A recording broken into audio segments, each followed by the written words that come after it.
Hey, good morning, everybody. My name is Ryan Matheson. This is Andy Matheson, and we are the Monday morning sales meeting. I want to introduce you to our brand new 15 to 20-minute video that we're going to shoot every single Monday. The goal of this video is to motivate, inspire, mentor sales professionals, and that's our background. That's what we've done for years. A little bit about me and what I've done. I've mentored, trained, developed systems for top tier insurance professionals for the past 8 years. I've trained some of the top insurance salespeople, the top 1% in the US. And so that's kind of my background. I've jumped anywhere from marketing, recruiting, the sales process itself. I'm a student of sales. And that's kind of my day-to-day. That's what I do. Andy, what do you do? Yeah, so my kind of background is more so on the marketing end as far as I was a large lead generator for the agency here at Colorado Insurance. And really just our model kind of really needed a big impact as far as an influx of leads. We needed that in our agency. We had it for a good, 5 or so years. It was eventually taken over in a different aspect, but more so then I jumped into the sales manager role in an effort to help our team here grow and develop. So I think we have what it takes to coach and mentor some of the top agents here in the agency, and we want to help share some of those things with you. So yeah, and this show is going to be completely unedited, Sure. unscripted. We just kind of want to deliver our messages. I really like to set the tone for the week. As you know, as a sales professional, Monday morning is when it starts. I cannot tell you how much I hate it when my people miss Mondays. Yeah. It really, really throws off the rest of the week. As a sales managers, you can definitely relate. If your people don't come in on Monday, the rest of the week is done. Yeah. I hate it when people miss my meetings. I never make them mandatory. Word to the wise, if you're a sales manager, you never want to make your stuff mandatory because people don't come to things that are mandatory. They don't respect that sort of thing. You want your people to want to come to your meetings. You want people to want to be motivated. And even on top of that, they should be walking in the door that day knowing exactly what they're going to accomplish and having their list prepared. Some of our guys do it old school where they have it on pen and paper. Some guys have their iPads, but really just knowing exactly what they're going to do with their day. And we kind of discuss that in those Monday morning meetings. So I think they can go a really long way and motivate your people, and they're going to take off the rest of the week as far as like making sure they're going to hit the ground running. So we'd love to hear your comments. We're going to talk about different topics every week that we feel is, putting together a whole salesperson over time. So anything from sales to marketing, work ethic,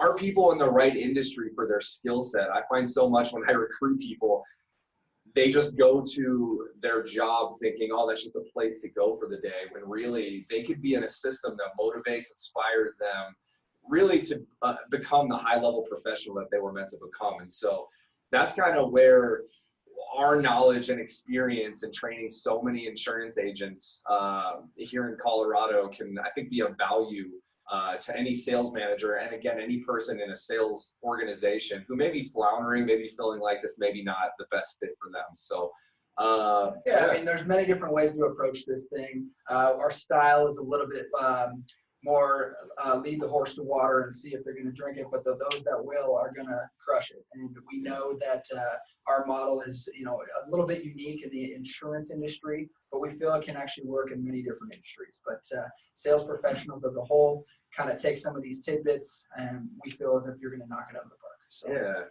So today's first topic, the main topic of this conversation, I just want to talk about kind of, Andy, what you see as the difference between people that perform at a high level and people that just don't perform up to that high level. Everybody knows the 80-20 rule, and really you can't get away from that no matter what sales industry you're in. You always have people who absolutely crush it. They get the model. They respond well to management. They respond well to the products that they're selling, and they crush. Yeah. And then there's others who just, they fight the system. They don't ever really dive headfirst into the pool per se, and they don't succeed. And so I kind of wanted to get your opinion on what you've seen, from your experience. Yeah, no, being efficient is one thing. work smarter, not harder. And a lot of the guys who I've seen best at the top of the totem pole, they have their morals and their ethics in line, which actually lead them to being the most efficient producer they could possibly be. Sometimes our lower producers, they flounder because they don't necessarily have their own ways dialed in, their own morals and ethics and how they want to present themselves and represent themselves. It really matters. The guys who are confidence is obviously key. That swagger. Heard it before. Gotta have that swagger. Yeah, being on the phones and making sure you stand tall, you're heard, and not necessarily aggressive but direct. And I think that's going to be critical to the success of a good agent. So that's kind of what I'm seeing on the floor, and kind of where I think people can see themselves being a good producer is just have that confidence. It's always funny. I think every producer kind of sells in a different fashion, where some like to use technology in their process. Some like the old school approach, pen and paper, pick up the phone, pound the pavement. I respect, both philosophies really, whatever works for you as a salesperson. What I find though, and it's, I think it's the most, again, what I mentioned earlier, the most frustrating thing for a sales manager, but I think as a producer, you don't succeed when you don't actually commit to the job. And it's really, really hard to have a coming to Jesus with people on, hey, is this really something that you want to have in your life? Is this something that you want to excel at? Is this a priority for you? Yeah. And I always talk to people in my meetings about trying to figure out their why. Everybody's heard their why. Like, why are you here? Like, what makes you grind every single day? Nobody likes to go work 15-hour days, 14-hour days. And I'm never an advocate of doing that. Like Andy said, work harder, not smarter. But everybody has to have their why. What, for me, I'm success driven. I like to almost unlock potential and opportunities based on who I can meet. I'll never blow off somebody on LinkedIn, even if I don't feel like they can be of value to me at this point. You don't know if the delivery guy that's delivering your Jimmy John's may know the owner of, Dick's Sporting Goods, or, might be related to, one of the big bosses. Yeah, one of the big guys. You just never know who you may come across. So for me, that's my why, and that's what drives me, is I'm always trying to unlock future opportunities that I may not even know exist. And that kind of allows me to enjoy the ride as a salesperson, to allow me to never know what the day's going to bring. Like, you never know who you're going to meet in the market. And so that's exciting for me. Right. I think one thing that I like to focus in on is I'm a competitive guy, former athlete, want to jump in and have that challenge.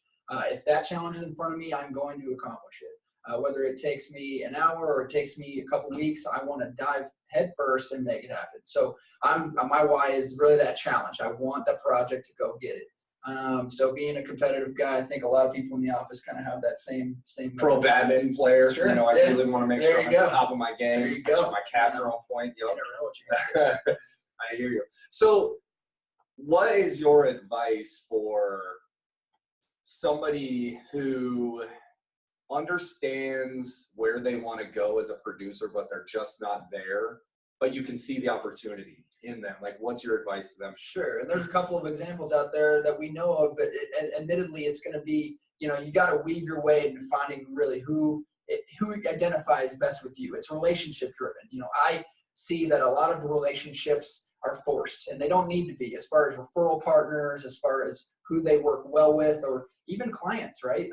So you gotta work your way into knowing who works best with you, and that might not be suited for everybody, but weaving your way in and ensuring that you're making sure you get to the bottom line by just the right fit. Don't force it. That's how I'm seeing it work. But and there's many. It might take a while, but you will find a groove. And I think it's not for everyone, like you said, but it also can be something that you can find right away. So just hit your stride once you do. So just better lead generation tactics. Yeah. Not everything. You don't force it, right? Yeah. Force it. I always find it funny, and I don't know if you feel the same way, but I always see sales professionals that jump. They bounce around, they're not bounce consistent. From this office to this office to this office. Oh, that office has a better commission split. This office, I like the chairs better over there. This I like the coffee at this office. Yeah. And I got a big signing bonus at this office. You're not going to get very far if you start. 6 months later, they're starting all over again. A product is a product is a product. If you can sell a product, you can sell anything. Commission structure is commission structure, but if you're not selling, what's the point? Sure. So I always find that pretty humorous. When I see a producer that has potential, they want to make it happen, but certain factors are maybe not driving them to come into work as much, maybe not driving them or motivating them to, really want to get better and take that next step. A lot of it, like you mentioned, is time. Yeah. You got to give yourself time to settle into a role, settle into a career, settle into the products. Knowledge is key. Insurance is a great, example of that. Life and health stuff, life insurance takes a while. Annuities, financial products, you don't get rich quick overnight, and they're built to be that way because it weeds out a lot of the people that aren't mentally strong. It's hard to go to work every day for 6 months and make, 10 grand over a 6-month period. That's tough to swallow as a professional. Yeah.